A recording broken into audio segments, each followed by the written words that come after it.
I just made the hardest decision of my life. Well, that's a lie. It was pretty easy considering that I hate working a 9 to 5 and I love motivational speaking. But to a mind that fears loss, you would think it's a really difficult decision to trade financial stability and safety for an uncertain future. That is scary. However, I've spiritually awakened to such a degree that I have a 2020 very, very clear vision as to what my divine purpose is on this earth, advancing a self-improvement revolution, spreading love, wisdom, and energy. But I digress. We've been taught since a very young age that money is everything, that your life should revolve around money because it helps pay the bills, keeps the lights on, keeps you safe in a shelter that we call home, right?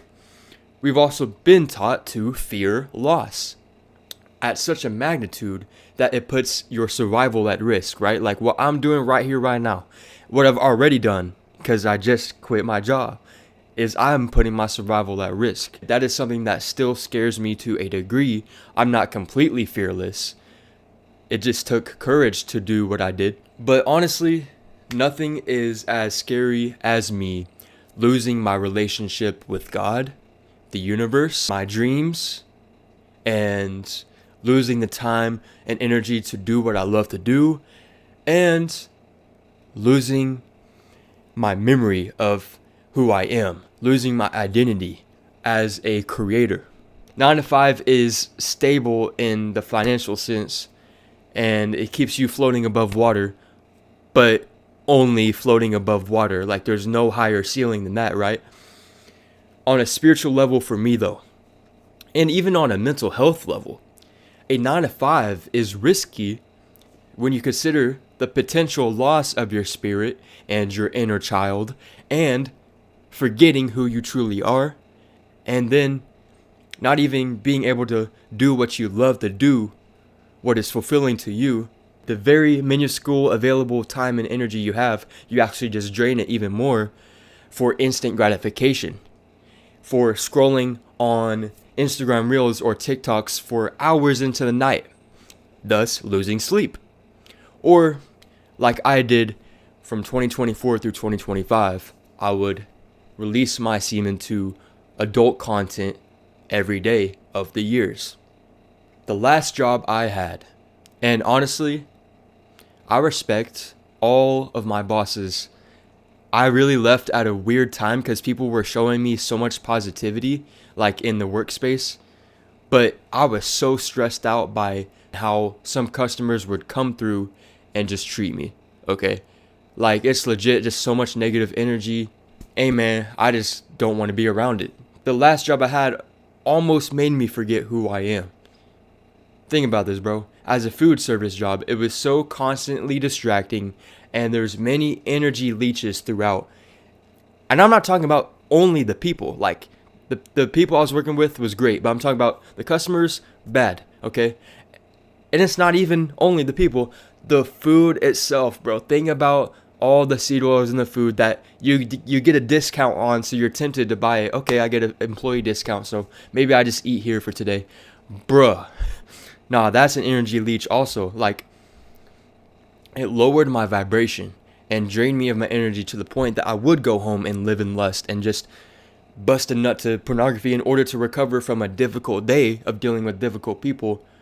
Yes, it's stupid what I did, but that is what so many people stuck in these hamster wheels do.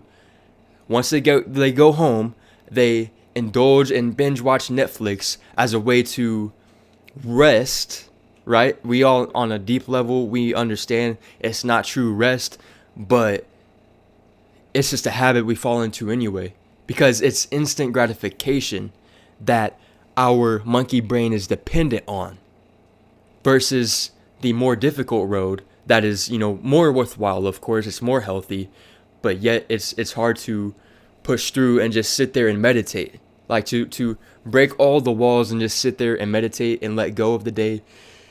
Or just do what you love to do and record a video. You're like, oh, I feel tired. Oh, I don't feel ready. Oh, I mean, my mind's not there. I'm going to stutter and all this and that. You know, the type of excuses we make as to why we shouldn't do what we know we need to do. Like going to the gym, for example.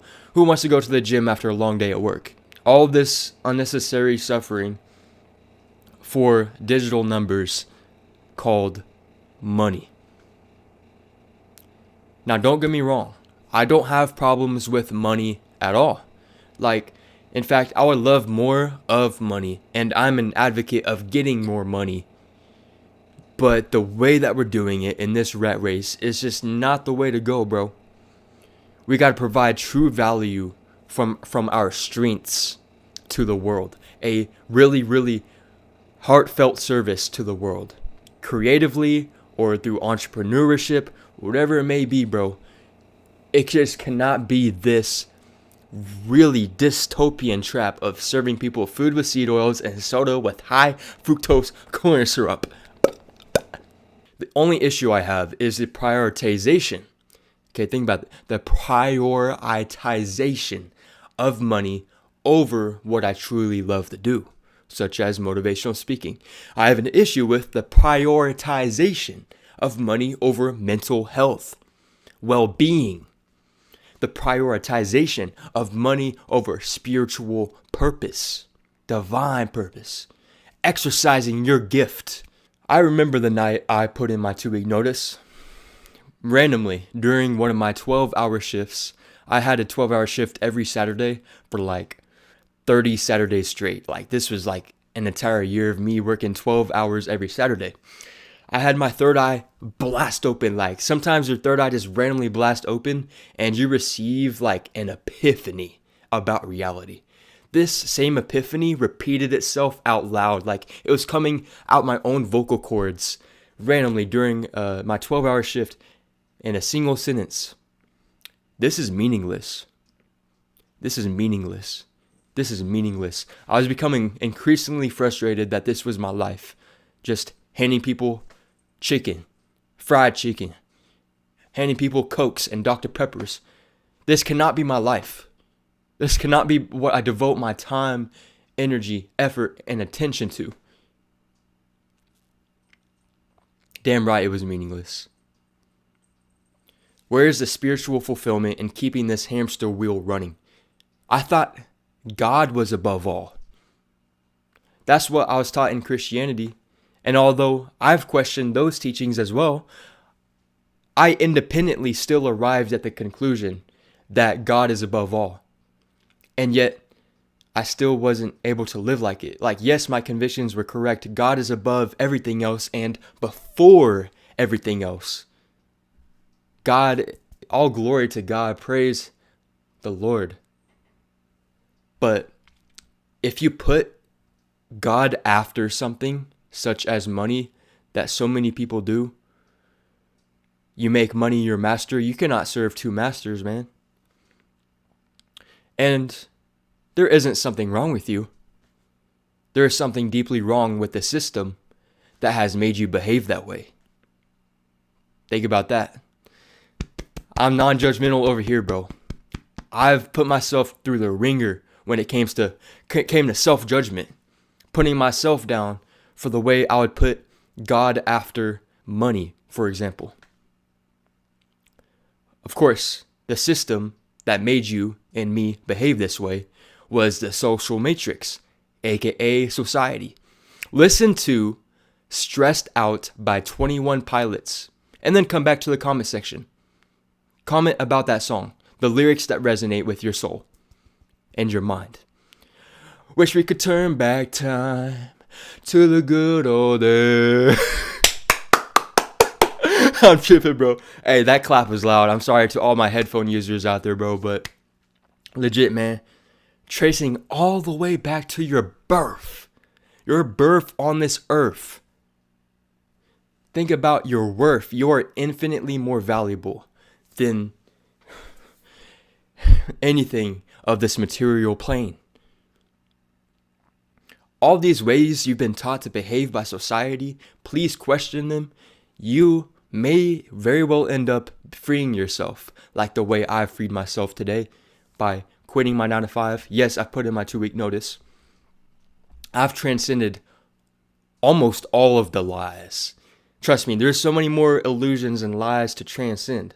But I've become aware of so many ways in which I was distracted, and my attention was divided, and my energy was drained, and my inner child was crying for a way to express itself, to exercise its imagination in the way we were meant to experience life. We were meant to play the game of life as if it was a sandbox game for our imagination to play with ourselves. Bro, don't make no jokes about it. I'm talking about playing with ourselves in the sense of the spiritual imagination. Life is a sandbox game. This pursuit of sharing the truth and raising that vibration, bringing peace to the world. World peace is what we desperately need. More people who seek to understand each other so we can lift each other up. Build a brotherhood, a community where we encourage each other to do push-ups on the ground. That way we can become stronger and surpass our limits, our physical limits, our mental limits, our spiritual limits. Elevate. Eels. Most people's lives are eels. They're living like Squidwards with Patrick's brain rot, but with Squidward's mentality and outlook on life. They're depressed and they're nihilistic, and they don't like people. They don't want to connect with people. They just want to isolate. They want to get time to create their art, but their 9 to 5 is draining them of their energy and this and that and this and that. We need to live more like SpongeBob's, baby. SpongeBob's. But with the intelligence of Sandy. You see, SpongeBob's dumb enough to keep working at his 9 to 5 at Krusty Krab and getting exploited. See, I love his positive energy and optimistic outlook on life, his carefree spirit.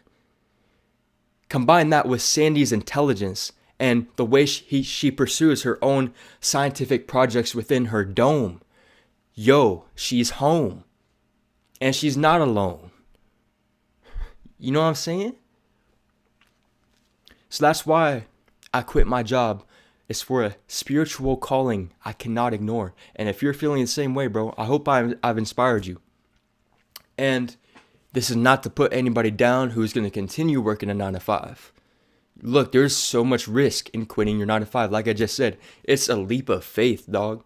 I'm taking a leap of faith that most people will never take.